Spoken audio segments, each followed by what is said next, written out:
और इस अशांति को दूर करने के जितने उपाय किए जाते हैं उनसे अशांति घटती हुई मालूम नहीं पड़ती और बढ़ती हुई मालूम पड़ती है।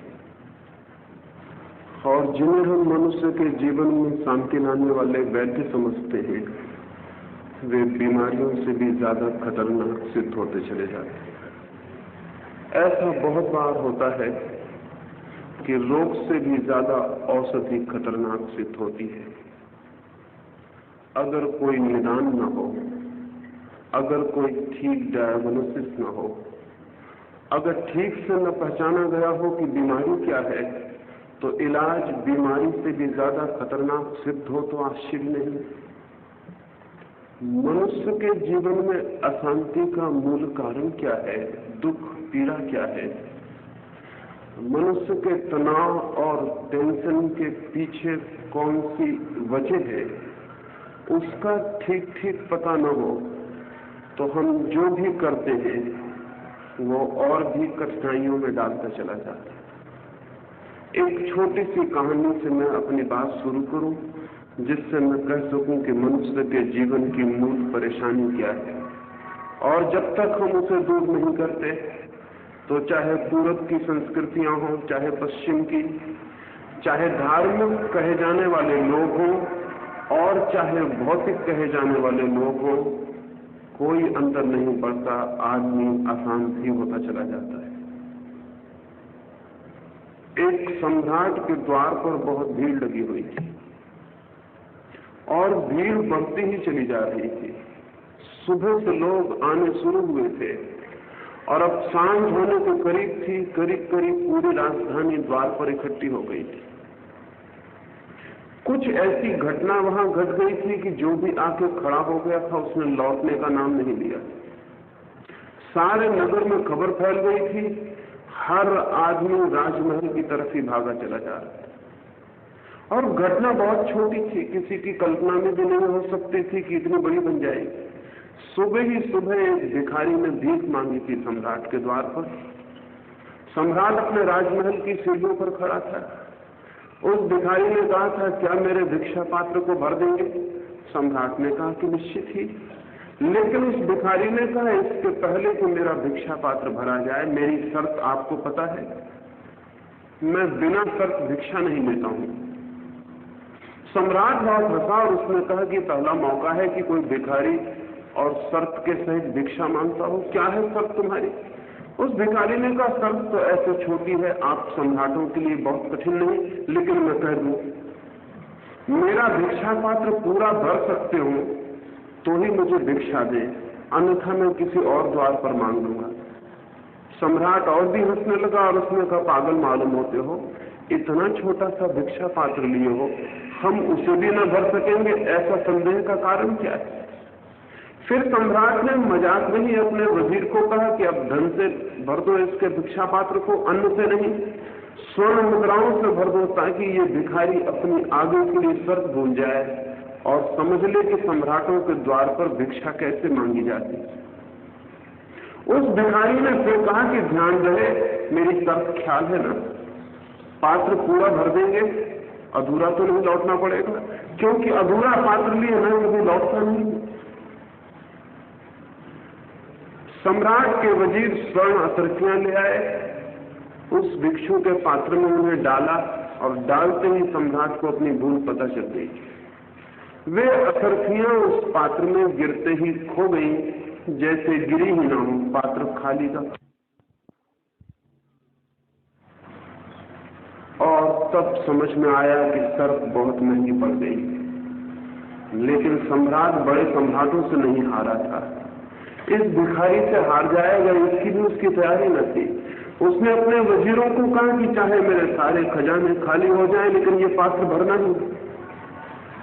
फिर एक दौड़ शुरू हुई, खजानों से धन का आना और उस भिक्षु के पात्र में डाला जाना और उन सब का खो जाना, और पात्र खाली का खाली। इसलिए वो भीड़ इकट्ठी हो गई थी। सांझ होते होते राजा के खजाने खाली होने लगे, लेकिन पात्र में भरने का कोई भी आसार दिखाई नहीं दिया। फिर राजा थक गया, हार गया, उस भिखारी के पैरों पर गिर पड़ा और उससे पूछने लगा, जाने के पहले मैं तो हार गया, मैंने स्वीकार कर लिया कि तुम्हारे पात्र को पूरा नहीं कर सकूंगा और भूल हो गई मुझसे, लेकिन जाने के पहले इतना बता जाओ, ये पात्र किस जादू से निर्मित है, किन मंत्रों से सिद्ध किया, ये पात्र भरता क्यों नहीं? वो भिखारी कहने लगा, न कोई मंत्र न कोई जादू, एक बहुत छोटी सा राज है इस पात्र का। इस पात्र को मैंने आदमी के हृदय से बनाया। ना आदमी का हृदय कभी भरता है, न ये पात्र कभी भरता है। मुझे पता नहीं कि ये कहानी कहां तक सच है, ये भी पता नहीं कि आदमी के हृदय से कोई पात्र बन सकता है या नहीं बन सकता है, लेकिन उसे जानने की जरूरत भी नहीं। एक बात निश्चित है कि आदमी का हृदय कभी भरता नहीं, चाहे कितने ही खजाने मिल जाए, चाहे कितना ही धन, चाहे कितना ही यश, जो भी मिल सकता है मिल जाए, और आदमी का हृदय का पात्र खाली का खाली रह जाता है। और आदमी के हृदय की भी एक ही शर्त है कि मुझे भर दो, मुझे नहीं भरोगे तब तक मैं शांत नहीं हो सकता हूं। आदमी का हृदय कहता है मुझे भर दो तो ही मैं शांत हो सकता हूं, तो ही मैं सुखी हो सकता हूं, और आदमी का हृदय कभी भरता नहीं। इन दोनों के बीच में जो तनाव है वो अशांति बन जाती है। महत्वाकांक्षा, एम्बिशन के अतिरिक्त और कोई अशांति नहीं। महत्वाकांक्षा किसी भी तरह की हो सकती है। एक आदमी बहुत बड़ा महल खड़ा करना चाहे तो भी महत्वाकांक्षा है, और एक आदमी स्वर्ग में प्रवेश करना चाहे तो भी महत्वाकांक्षा है, और एक आदमी धन के अंबार लगाना चाहे और पृथ्वी पे सबसे बड़ा धनपति बन जाना चाहे तो भी महत्वाकांक्षा है, तो भी एम्बिशन है, और एक आदमी नग्न खड़ा होकर सबसे बड़ा तपस्वी बन जाना चाहे तो भी एम्बिशन है, तो भी महत्वाकांक्षा है। आदमी जब तक कुछ भी बनने के लिए आतुर है तब तक उसके प्राणों में महत्वाकांक्षा की आग जलती है। अगर कोई आदमी धार्मिक बनने के लिए भी दीवाना हो जाए, घर द्वार छोड़ के सन्यासी हो जाए, तो भी पीछे जो आग जल रही है वो महत्वाकांक्षा की आग है। कोई आदमी छोटे क्लर्क से बड़ा क्लर्क बनना चाहता है, कोई आदमी मजदूर से अमीर बनना चाहता है, कोई भिखारी से सम्राट बनना चाहता है, कोई पापी से पुण्यात्मा बनना चाहता है, कोई असाधु से साधु बनना चाहता है। लेकिन जब तक कोई आदमी कुछ बनने की पागल दौड़ में है तब तक शांत नहीं हो सकता, तब तक अशांति उसके जीवन में रहेगी। इससे कोई फर्क नहीं पड़ता कि वो क्या बनना चाहता है। बनना चाहने की दौड़ ही अशांति का आधार और मूल। और सारी मनुष्य जाति अशांत है। इससे प्रतीत होता है कि सारी मनुष्य जाति महत्वाकांक्षा के ज्वर से पीड़ित और परेशान है। और ये मत सोच लेना आप कि राजनीतिक परेशान है, सिर्फ सन्यासी भी परेशान है। और ये मत सोच लेना आप कि पश्चिम के लोग परेशान हैं, पूर्व के लोग भी परेशान हैं। और ये भी मत सोच लेना कि धनी परेशान है, दरिद्र भी परेशान है। एक एक आदमी परेशान है। जब सारी मनुष्यता इतनी परेशान हो तो बीमारी कहीं जड़ से हमें पकड़ती होगी। छोटे बच्चे पैदा हुए और महत्वाकांक्षा पकड़नी शुरू हो जाती। हमारे शिक्षालय, स्कूल, विद्यापीठ, विश्वविद्यालय सभी महत्वाकांक्षा की दीक्षा देते। वे सब ट्रेनिंग सेंटर्स हैं जहां एम्बिशन सिखाई जाती है, महत्वाकांक्षा सिखाई जाती है। पहले दिन बच्चा स्कूल में गया और हम सिखाते हैं कि प्रथम आने की कोशिश शुरू करो, पीछे मत रह जाना, सबसे आगे खड़ा होना जरूरी है। और दौड़ शुरू हुई। बच्चे के झूले से जो दौड़ शुरू होती है वो कब्रिस्तान तक चलती है। सारा जीवन अशांति की एक लंबी यात्रा हो जाता है। इससे कोई फर्क नहीं पड़ता कि दौड़ किस दिशा में चलती है, लेकिन दौड़ चलती रहती है। जो लोग इस दौड़ के प्रति सजग हो जाते हैं और जो लोग अपने भीतर से इस दौड़ के व्यर्थता को समझ लेते हैं, और जो लोग इस दौड़ की व्यर्थता के प्रति जागरूक हो जाते हैं, अवेयर हो जाते हैं, वे लोग तत्क्षण शांत हो जाते हैं। उन्हें शांत होने के लिए और कुछ भी नहीं करना पड़ता। ऐसा भी नहीं है कि शांत हो जाने पर वो जिंदगी से पहाड़ों पर भाग जाएंगे। ऐसा भी नहीं है कि दफ्तरों में काम नहीं करेंगे। ऐसा भी नहीं है कि खाना नहीं बनाएंगे, बुहारी नहीं लगाएंगे, कपड़े नहीं बनाएंगे। ऐसा भी नहीं है कि जिंदगी का सारा काम छोड़ देंगे। नहीं, बल्कि मेरी दृष्टि यह है कि जैसे ही महत्वाकांक्षा की दौड़ छूट जाती है, प्रत्येक काम एक नया आनंद और नया अर्थ ले लेता है। तब भीतर दौड़ नहीं होती, बाहर श्रम होता है। तब भीतर तनाव नहीं होता, बाहर सृजन होता है।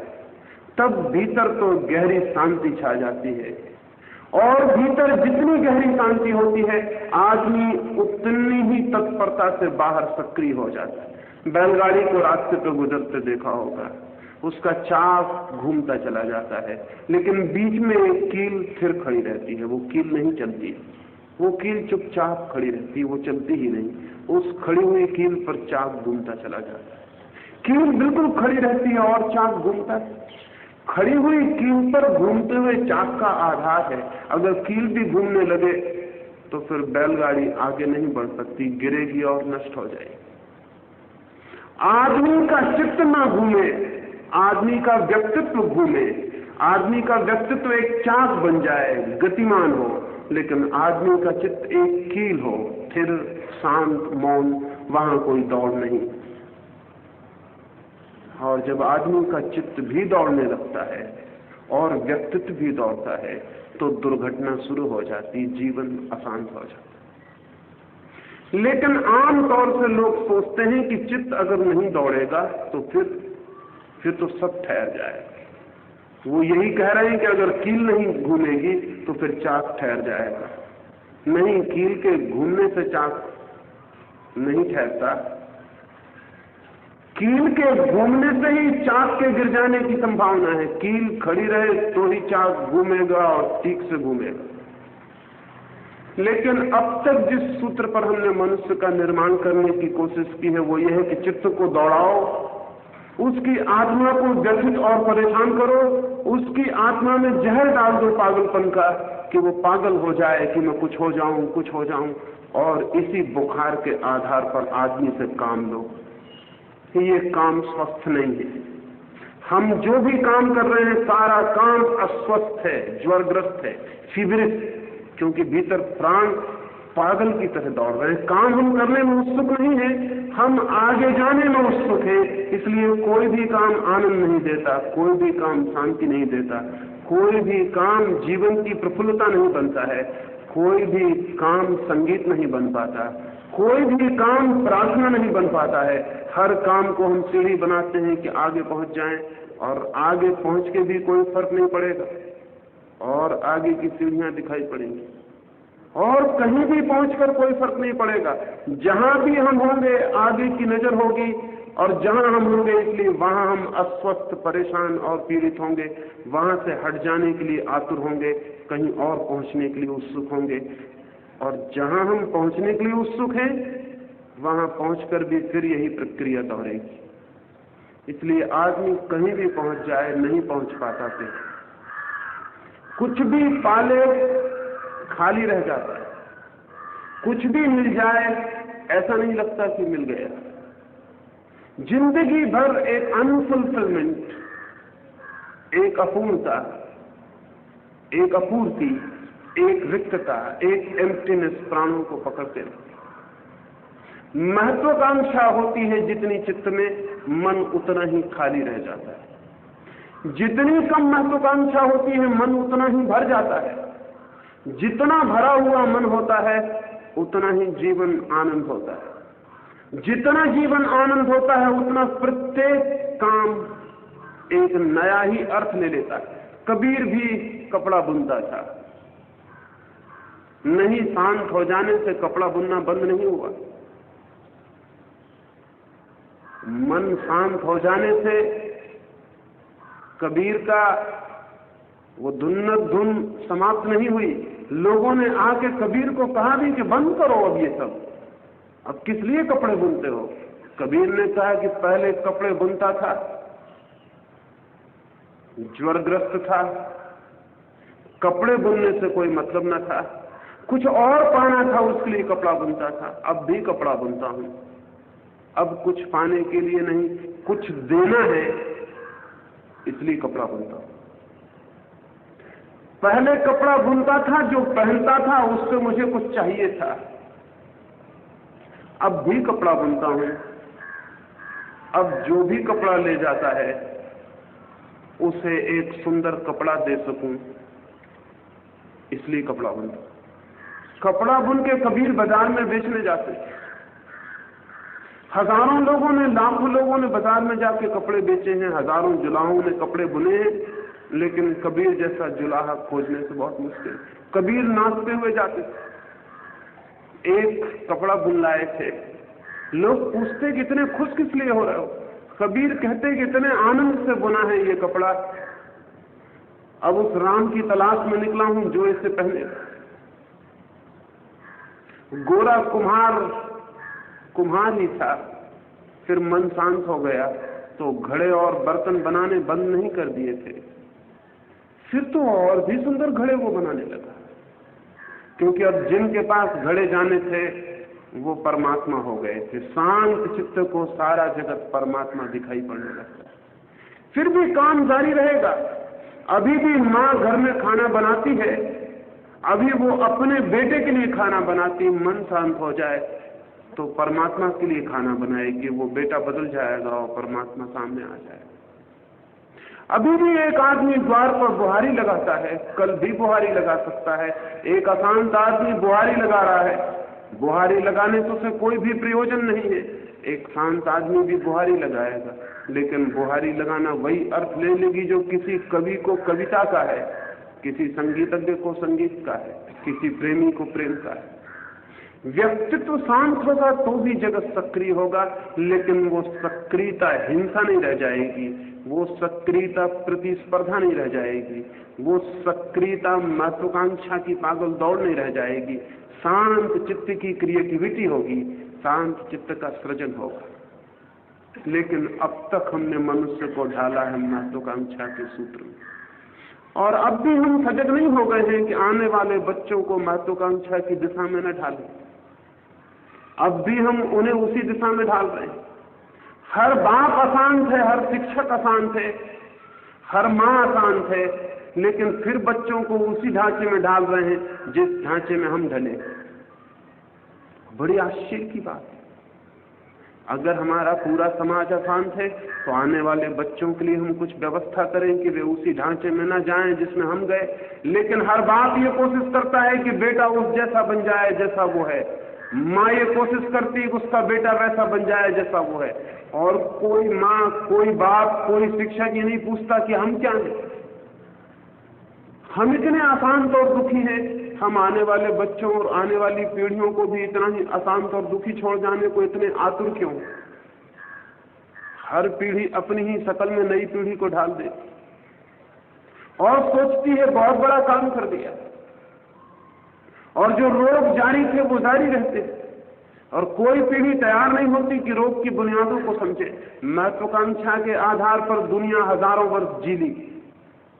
कोई 3000 वर्ष का इतिहास ज्ञात है, 3000 वर्ष में 15,000 युद्ध हुए हैं जमीन पर। प्रतिदिन युद्ध चल रहा है, किसी न किसी कोने में आदमी की हत्या चल रही। 3000 वर्षों में 15,000 युद्ध का मतलब क्या हो? 5 युद्ध प्रतिवर्ष हो रहे हैं। एक एक युद्ध में करोड़ों लोगों की हत्या हो रही। पहले महायुद्ध में 3.5 करोड़ लोगों की हत्या हुई, दूसरे महायुद्ध में 7.5 करोड़ लोगों की हत्या हुई, और अब तीसरे की तैयारी जिसमें हम पूरी मनुष्यता को समाप्त करने का इंतजाम कर रहे हैं। फिर भी कोई नहीं पूछता कि महत्वाकांक्षा की शिक्षा से इतने युद्ध आए। महत्वाकांक्षा की शिक्षा से सारी मनुष्य जाति का जीवन एक पागलखाने में, एक मैड हाउस में बदल गया है। लेकिन नहीं, हम ये जरूर पूछेंगे कि अशांत हैं, शांत कैसे हो जाएं। फिर कोई आदमी हमको आके कहेगा कि माला फेरने से शांति हो जाती है। महत्वाकांक्षा की भीतर आग जल रही है, माला फेरने से क्या होगा? फिर एक आदमी कहेगा कि राम राम जपने से शांति हो जाती है। भीतर महत्वाकांक्षा का जहर घूम रहा है नस में, मस्तिष्क में, प्राणों में, राम राम जपने से क्या होगा? फिर ना राम राम जपने से कुछ होगा, ना माला फेरने से कुछ होगा। फिर हम माला फेंक देंगे और राम नाम को भी फेंक देंगे और कहेंगे कुछ भी नहीं होता, सब बेकार है, या कहेंगे कि हमारे भाग्य में नहीं है, या कहेंगे कि हमारे पिछले जन्मों का कर्म ठीक नहीं है। लेकिन कोई भी यह न पूछेगा कि भीतर जो प्राणों को जलाने वाली आग है अशांति की, उसे बुझाने का, उसे मिटाने का कोई उपाय किया है? उस आग को हम रोज नया फ्यूल, रोज नया ईंधन देते चले जाएंगे, रोज नई लकड़ियां उसमें लगाते चले जाएंगे, वहां आग को भड़काते रहेंगे एक हाथ से, और दूसरे हाथ से यहां शांत होने के लिए मंदिरों की, योगियों की, महर्षियों की तलाश करते रहेंगे कि कोई ट्रांसेंडेंटल मेडिटेशन बता दे, कोई ध्यान बता दे, कोई तप बता दे, कोई महर्षि मिल जाए जिसके हम पैर पकड़ लें और आशीर्वाद दे दे, कोई ताबीज बता दे, वो हम ताबीज बांध लें। सब करेंगे हम, लेकिन एक बुनियादी सवाल को नहीं पूछेंगे, हम अशांत क्यों हैं? शांत होने की कोशिश करेंगे हम, लेकिन ये कभी ना पूछेंगे कि हम अशांत क्यों।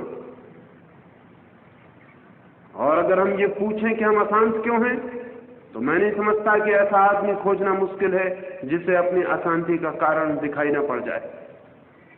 लेकिन उसे हम देखना भी नहीं चाहेंगे, क्योंकि उसे देखने का मतलब जिंदगी का रूपांतरण होगा, क्योंकि उसे देखने का मतलब एक ट्रांसफॉर्मेशन होगा, क्योंकि उसे देखने के बाद आप वही आदमी नहीं रह जाएंगे जो थे, एक नए आदमी को जन्म लेने की मजबूरी हो जाएगी। और कोई आदमी बदलना नहीं चाहता है, हर आदमी वही रहना चाहता है जो वो है।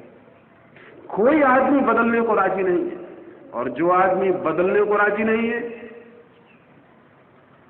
वो आदमी न शांत हो सकता है, न आनंदित हो सकता है, न आलोक को उपलब्ध हो सकता है। बदलने की क्षमता ही, सच कहा जाए तो आदमी होने की क्षमता है। कोई जानवर कभी नहीं बदलता। जानवर वैसा ही जीता है जैसे उसका बाप जीता था, उसका बाप भी वैसे जीता था, उसका बाप भी वैसे जीता था। अगर जाके जानवरों से पूछा जाए तो वो कभी नहीं बदलते, वो हमेशा पुरानी परंपरा के अनुसार चलते हैं, कभी कोई फर्क नहीं लाते। जानवर बड़े परंपरागत होते हैं, ट्रेडिशनल होते हैं, जो उनके बाप ने किया था वही वे करते हैं। और कभी कोई जानवर अपनी जिंदगी में कोई बदलाहट नहीं लाता। रिवोल्यूशन, क्रांति सिर्फ आदमी का लक्षण है, किसी पशु का नहीं। और जो आदमी अपनी जिंदगी में कोई क्रांति नहीं लाता, उसे समझ लेना चाहिए वो पशुओं के साथ खड़ा होता है, मनुष्यों के साथ खड़ा नहीं होता। लेकिन हम सब देखते हैं चारों तरफ, और फिर भी वही रहने के लिए तैयार रहते हैं जो हम थे कल। नया होने की हमारी हिम्मत ही नहीं, और इसलिए हम जिंदगी के असली कारणों को देखते भी नहीं, आंख बंद रखते हैं कि उनको ना देखें। कौन करता है किसी को अशांत? मुझे न मालूम कितने लोग मिलते हैं जो पूछते हैं हम शांत कैसे हो जाएं। मैं उनसे कहता हूं ये मत पूछो, ये गलत सवाल। शांत होने का सवाल ही मत पूछो, ये पूछो कि अशांत क्यों हो। अपनी अशांति को समझने की कोशिश करो और तुम पाओगे कि कोई अशांति नहीं टिक सकती। लेकिन अशांति हम नहीं समझना चाहते, हम शांत होना चाहते हैं। अशांति को समझेंगे तो व्यक्तित्व को बदलना पड़ेगा, क्योंकि तब हमें पता चलेगा कि मैं अपने कारण अशांत हूं, मुझे कोई दुनिया में अशांत नहीं किए हुए। और अगर ये मुझे पता चल जाए कि मैं अपने कारण अशांत हूं, तो फिर किसको दोष दूंगा? भाग्य को, भगवान को, समाज को, जगत को? किसको दोष दूंगा? फिर दोषी मैं रह जाऊंगा। और दुनिया में कोई आदमी अपने को दोषी नहीं ठहराना चाहता, दूसरे को दोषी ठहरा के मुक्त हो जाना चाहता है। महत्वाकांक्षा मनुष्य के जीवन की दुखों का मूल आधार है। और जब तक कोई आदमी एम्बिशियस है, महत्वाकांक्षी है, तब तक उसे स्वीकार कर लेना चाहिए कि वो अशांत रहेगा। पश्चिम में क्यों योगियों का इतना समादर बढ़ रहा है, आप समझते हैं? पश्चिम में एम्बिशन अपनी पराकाष्ठा पर पहुंच गई। पश्चिम पागलपन की आखिरी सीमा पर पहुंच गया। इधर विवेकानंद को कोई नहीं पूछता, अमेरिका में पूछताछ शुरू हो जाएगी। शायद हम सोचेंगे कि विवेकानंद बहुत प्रतिभाशाली है, इसलिए अमेरिका में पूछताछ होती है। विवेकानंद निश्चित ही प्रतिभाशाली, लेकिन भारत में कोई क्यों नहीं पूछताछ करता? अभी पागलपन उस जगह नहीं पहुंचा जहां इलाज करने वाले को खोजने की जरूरत हो, लेकिन पहुंच रहा है पागलपन, बढ़ता चला जा रहा है।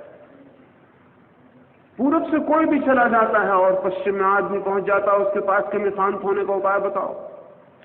न्यूयॉर्क में 30% लोग बिना दवा लिए रात को नहीं सो रहे। 30% छोटा संख्या नहीं है। 30% आदमियों की नींद खो गई है। और न्यूयॉर्क के मनोवैज्ञानिक कहते हैं कि इस सदी के पूरे होते होते न्यूयॉर्क में कोई आदमी बिना दवा लिए, बिना ट्रैंक्विलाइजर लिए नहीं सो सके। तो फिर न्यूयॉर्क का आदमी पूछेगा कि मुझे नींद कैसे आए? वो पूछता फिरेगा कि मुझे नींद कैसे आए। और अगर कोई तरकीब बता देगा कि नींद इस तरह आती है। आपको पता है विवेकानंद ने जब पहली दफा पश्चिम में अमेरिका में ध्यान की बात की तो अमेरिका में ध्यान के लिए एक नया शब्द प्रचलित हो गया। क्योंकि आप तो दवा के कारखानों से संबंधित हैं, आप शब्द को समझ सकेंगे। न्यूयॉर्क में और अमेरिका के बड़े नगरों में विवेकानंद की ध्यान की बात को सुनकर कई लोगों ने प्रयोग किया और उनको नींद आ गई। तो उन्होंने क्या कहा? उन्होंने कहा ये तो बहुत अच्छी तरकीब है, ये नॉन मेडिसिनल ट्रैंक्विलाइजर, दवा भी नहीं लेनी पड़ती और नींद भी आ जाती। Non medicinal tranquilliser.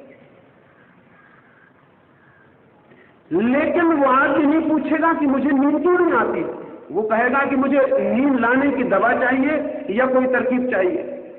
वो ये नहीं पूछेगा कि मुझे नींद क्यों नहीं आती। अगर दिन भर कोई आदमी चित्त को खींच के रखेगा महत्वाकांक्षा के लिए तो चित्त के सारे स्नायु जकड़ जाएंगे। वो रात को भी ढीला होने से इंकार कर देंगे, वो तने ही रह जाएंगे। फिर नशे की जरूरत पड़ेगी, दवाओं की जरूरत पड़ेगी।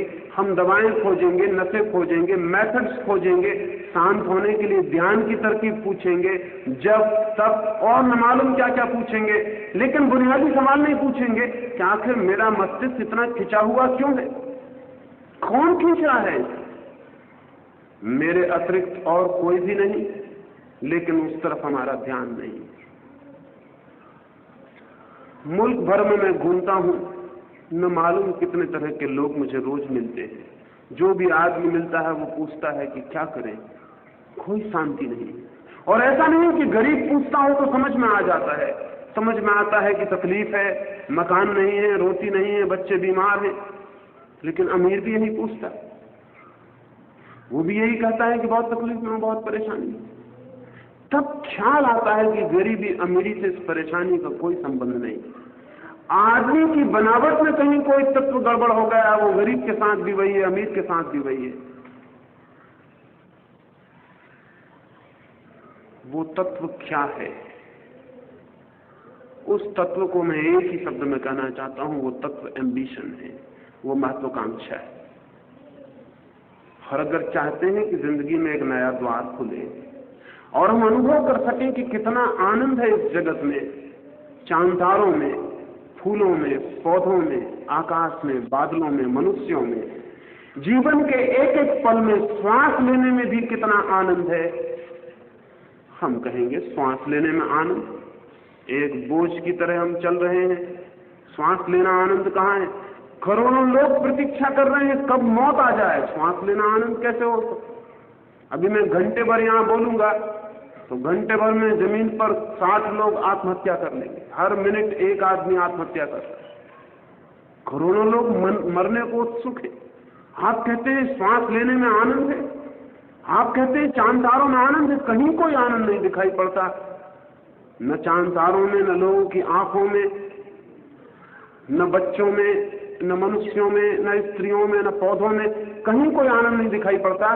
क्योंकि आनंद जब भीतर ही ना हो तो वो कहीं कैसे दिखाई पड़ सकता है? वो भीतर हो तो चारों तरफ दिखाई पड़ने लगता है। फिर धूप और अर्थ ले लेती है, छाया और अर्थ ले लेती है, एक एक चीज और अर्थ ले लेती है, नए इशारे प्रकट होने शुरू हो जाते हैं। लेकिन जब भीतर कुछ हो तब ये संभव है। हमारे भीतर के विचार ही फैलकर हमारा अनुभव बन जाते हैं। अमेरिका की एक यूनिवर्सिटी कुछ प्रयोग कर रही है, विचारों के चित्र लेने का प्रयोग कर रही है और वो सफल हुए कुछ प्रयोगों में और हैरानी का अनुभव हुआ। एक आदमी को फूलों की बगिया में बिठाया गया है और उस आदमी से कहा गया है जो भी उसे सोचना हो सोचे। और उसके सामने बहुत सेंसिटिव प्लेट, बहुत सेंसिटिव कैमरे के, संवेदनशील कैमरे की फिल्में लगाई गई जो उसके चित्त के विचारों को पकड़ने की कोशिश में है। चारों तरफ फूल है, लेकिन उस कैमरे में जो उसका विचार पकड़ा वो एक छुरी का है, एक छुरी। तो बहुत वैज्ञानिक जो प्रयोग कर रहे थे बहुत हैरान हुए। उससे पूछा बात क्या है?